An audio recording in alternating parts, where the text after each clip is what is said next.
Joe Pass, seu nome Joseph Anthony Passalacqua, ele nasce em 13 de janeiro de 1929 e ele morre em 23 de maio de 1994. O Joe Pass, ele foi um músico que ele tem uma história muito importante, numa carreira enorme.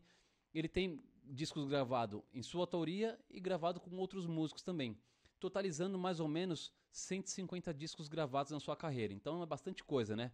150 discos é muita coisa para se gravar durante um tempo. E aí o Pass, ele começa a tocar ainda na sua fase de adolescente, né? Pré-adolescente. Ele ganha primeiro violão, né, do seu pai.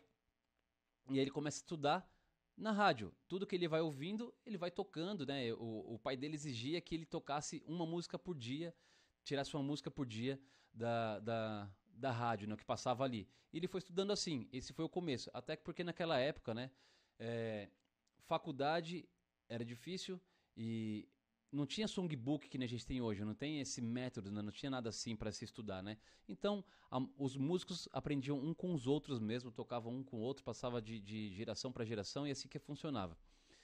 Na sua adolescência, ele começa a tocar com os primeiros grupos, já começa a formar os primeiros grupos ali, em onde ele vai fazer aula com um senhor chamado Tony Pastor.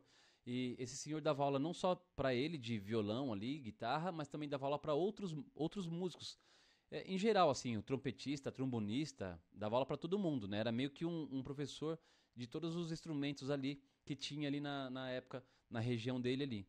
E esse Tony Pastor também ele é conhecido por tocar com outras pessoas já também, até pessoas famosas e tal.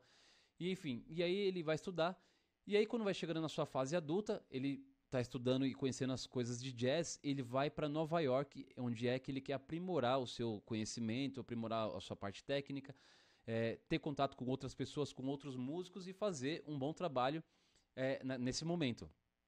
Mas quando ele vai para Nova York, ele acaba se envolvendo com entorpecentes e tal, e aí nos anos 50, ele acaba sendo internado em uma instituição chamada Synanon. Então deixa eu colocar aqui, ó. Esse aqui é a capa de um disco, né, que ele até ganha um prêmio depois e tal, Sounds of Synanon. E nesse lugar aqui, outras pessoas, né, outros músicos também eram internados para reabilitação.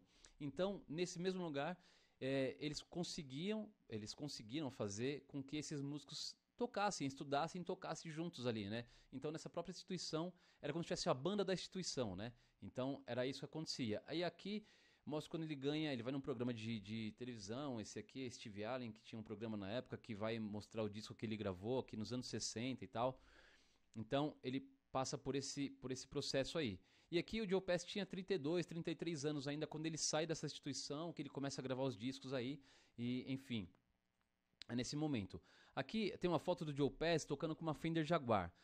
Ele disse que não tinha guitarra quando ele vai para essa instituição. Ele não tinha mais guitarra, então a instituição emprestou essa guitarra para ele. E foi com essa guitarra que ele começa a tocar, até começa a gravar seus primeiros discos quando ele sai dessa instituição. Ele começa a gravar com essa guitarra aí. Então a gente vê alguns vídeos da década de 60, no começo ali, né, de 62, 63. Ele tá com essa guitarra tocando, né?